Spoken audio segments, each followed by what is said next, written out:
दोस्तों, एक प्राचीन कथा के अनुसार मकर संक्रांति के दिन इस एक चीज का दान जरूर करना चाहिए। दोस्तों, हर साल मकर संक्रांति का पर्व मनाया जाता है। जब सूर्य देव मकर राशि में प्रवेश करते हैं तो इस दिन को मकर संक्रांति कहा जाता है। मकर राशि के स्वामी शनि देव है। इस दिन सूर्य देव अपने पुत्र शनि से मिलने के लिए आते हैं। इसी कारण से इस दिन को पिता पुत्र के मिलन के तौर पर भी मनाया जाता है। दोस्तों, जब भगवान सूर्य देव शनि महाराज से मिलने के लिए उनके घर पर पधारते हैं तो शनि देव उनका स्वागत करते हैं, अपने पिता को नमस्कार करते हैं और उन्हें प्रसन्न करने के लिए उन्हें भोग चढ़ाते हैं। सूर्य देव अपने पुत्र के आदर सत्कार से प्रसन्न होते हैं और उन्हें आशीर्वाद देते हैं। फिर शनि महाराज भगवान सूर्यदेव से पूछते हैं, हे पिताश्री, आपका आशीर्वाद सदैव हम पर बना रहे, बस यही हमारी कामना है। आपके आशीर्वाद से मैं पृथ्वी लोक के मनुष्यों के कष्टों को दूर कर सकूं और उनके शुभ अशुभ कर्मों के अनुसार फल प्रदान कर सकूं। किंतु हे पिताश्री, यदि आप आज्ञा दें तो मैं एक प्रश्न आपसे पूछना चाहता हूं। पिताश्री, मनुष्य को मकर संक्रांति के दिन कौन सी चीजों का दान करना चाहिए और दान करने से कौन सा फल प्राप्त होता है? तब सूर्यदेव कहते हैं, हे पुत्र शनि, तुमने समस्त मानव जाति के कल्याण के लिए उचित ही प्रश्न किया है। इस प्रश्न के उत्तर से पूर्व मैं तुम्हें एक अत्यंत महान कथा सुनता हूँ। इस कथा के माध्यम से तुम्हें तुम्हारे प्रश्नों के उत्तर मिल जाएंगे। इस कथा को तुम ध्यान से जरूर सुनना। इस कथा का जो भी श्रवण करता है उसे 100 वर्षों तक मुझे जल देने का फल प्राप्त होता है तथा उसके सभी रोग तथा दोष नष्ट हो जाते हैं।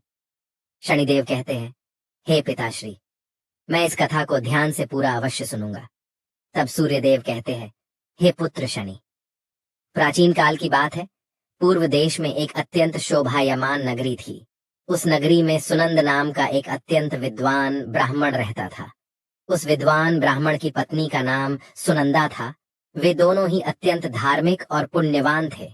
सुनंद प्रतिदिन नित्य कर्म से निवृत्त होकर सूर्य को अर्घ्य देकर अपने दिन की शुरुआत करता था। सुनंद की एक पुत्री थी जिसका नाम सुकन्या था। सुकन्या बड़ी ही सुशील, चरित्रवान और गुणवान थी। बचपन से ही सुनंद ने अपनी पुत्री को बड़े प्रेम से पाला था। उसने उस पर सभी प्रकार के संस्कार डाले थे। फिर जब सुकन्या बड़ी हुई तो सुनंद को अपनी पुत्री के विवाह की चिंता सताने लगी। फिर एक दिन एक अच्छा रिश्ता देखकर सुनंद ने अपनी पुत्री का विवाह नजदीक के एक गांव के मुखिया के बेटे के साथ कर दिया। गांव का मुखिया बहुत ही धनवान था। सुकन्या के ससुराल में किसी चीज की कोई कमी नहीं थी। सुकन्या भी अपने ससुराल में बड़े मौज से रहने लगी। कुछ ही दिनों के बाद सुकन्या अपने पिता के द्वारा दिए गए संस्कारों को भूल गई।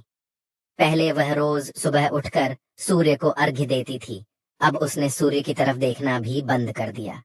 दिन भर घर में पड़े पड़े आराम करती रहती थी। सुकन्या का पति भी काम में व्यस्त रहता था। वह भी किसी प्रकार के कोई धार्मिक कार्य नहीं करता था। उसने कभी सूर्य को जल नहीं दिया, कभी दान धर्म नहीं किया। फिर कुछ ही दिनों के बाद सुकन्या का पति घोर बीमारी से ग्रसित हो गया। उसे कोढ़ का रोग हो गया और वह घर पर ही पड़ा रहने लगा, जिससे सुकन्या अत्यंत दुखी हो गई। उसे अपने पति की ऐसी हालत देखी नहीं गई। धीरे धीरे सुकन्या के ससुराल की सारी संपत्ति नष्ट हो गई और सारा धन समाप्त हो गया, जिससे सुकन्या के ससुराल के लोग बहुत दरिद्री हो गए। फिर एक दिन सुकन्या के पिता सुनंद उससे मिलने के लिए उसके घर पर आ गए। सुकन्या के ससुराल की हालत देखकर सुनंद बहुत दुखी हुआ। उसने अपनी पुत्री से बात की और इसे भाग्य के लेखा समझकर वह वहां से लौटकर अपने घर चला आया। सुनंद भगवान सूर्यदेव से प्रार्थना करने लगा और पूछने लगा, हे प्रभु, मैंने तो प्रतिदिन आपकी सेवा की है, प्रतिदिन आपको जल चढ़ाया है, किंतु फिर भी मेरी पुत्री को इतना कष्ट क्यों उठाना पड़ रहा है? फिर उस रात को भगवान सूर्यदेव सुनंद के सपने में आते हैं और कहते हैं, हे वत्स, तुम्हारी पुत्री उसके कर्मों का फल ही भोग रही है। तुमने अपनी पुत्री पर जो जो संस्कार डाले थे वह सब कुछ भूल चुकी है। इसीलिए तुम जाकर अपनी पुत्री को उन संस्कारों की याद दिलाओ और आने वाली संक्रांति के दिन उसे गुड़ का दान करने के लिए कहो। फिर सुनंद दूसरे दिन सुबह जल्दी उठकर सुकन्या के घर पर जाता है और उसे ये सारी बात बताता है। सुकन्या को अपनी भूल समझ में आ जाती है और वह अपने पिता की बात को मानकर मकर संक्रांति के दिन का इंतजार करने लगती है। फिर जब मकर संक्रांति आती है तो सुकन्या सुबह उठकर स्नान आदि करके सूर्य देवता को अर्घ्य देती है और सूर्य मंदिर में जाकर गुड़ का दान करती है, जिससे सूर्य देव अत्यंत प्रसन्न हो जाते हैं और सुकन्या को आशीर्वाद प्रदान करते हैं। सुकन्या के पति का कोढ़ रोग भी नष्ट हो जाता है और उसे कामदेव के समान सुंदर रूप प्राप्त होता है। आइए जान लेते हैं मकर संक्रांति के दिन कौन सी चीजों का दान करना चाहिए। संक्रांति के दिन सफेद तिल के लड्डू बनाए जाते हैं, लेकिन इस दिन काले तिल के लड्डू बनाने का भी बहुत महत्व होता है। इस दिन काले तिल और गुड़ से बने लड्डू का दान करने से शनिदेव की कृपा प्राप्त होती है और जीवन में चल रही हर परेशानी से शनिदेव मुक्ति दिलाते हैं। संक्रांति के दिन आप शनि मंदिर में जाकर अथवा अपने द्वार पर आए हुए किसी गरीब व्यक्ति को काले तिल के लड्डू अवश्य दान में दे और शनिदेव से प्रार्थना करें। शनिदेव आपकी मनोकामना को अवश्य ही पूर्ण करेंगे। संक्रांति के दिन तिल और गुड़ के लड्डू किसी भी सुहागिन स्त्री को 14 की संख्या में दान करें। इससे भगवान सूर्य देव प्रसन्न होते हैं और सुख सौभाग्य में वृद्धि होती है।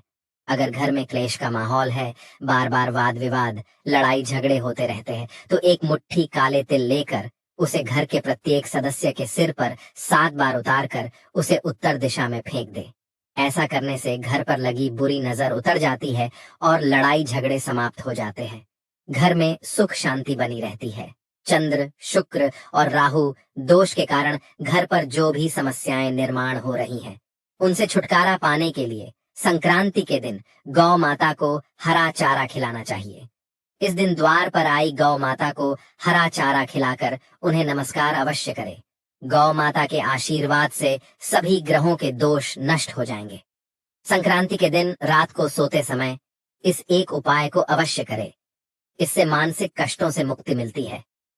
सोते समय अपने सिरहाने में तांबे के लोटे में जल भरकर रखे और सुबह उठने के बाद उस पानी को ग्रहण करें।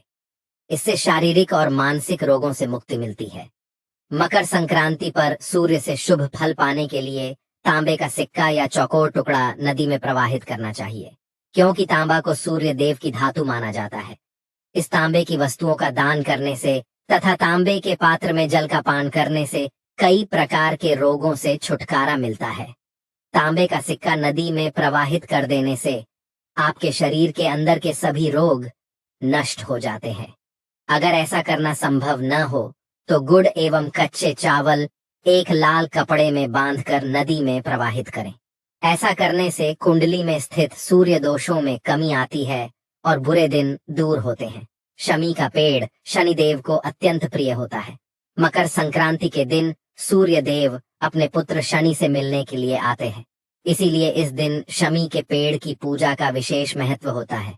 इस दिन अगर शमी के पेड़ का रोपण करके उसकी पूजा करते हैं तो सूर्य देव और शनि देव दोनों की विशेष कृपा प्राप्त होगी। संक्रांति के दिन घी का दान करना शुभ होता है। इस दिन घी का दान करने से मान सम्मान, यश और भौतिक सुविधाओं की प्राप्ति होती है। तो दोस्तों, आपको यह कथा कैसी लगी कमेंट करके जरूर बताएं। जानकारी अच्छी लगी तो वीडियो को लाइक जरूर करें और कमेंट में जय सूर्यदेव अवश्य लिखें। साथ ही चैनल को सब्सक्राइब करें। आप सभी का धन्यवाद।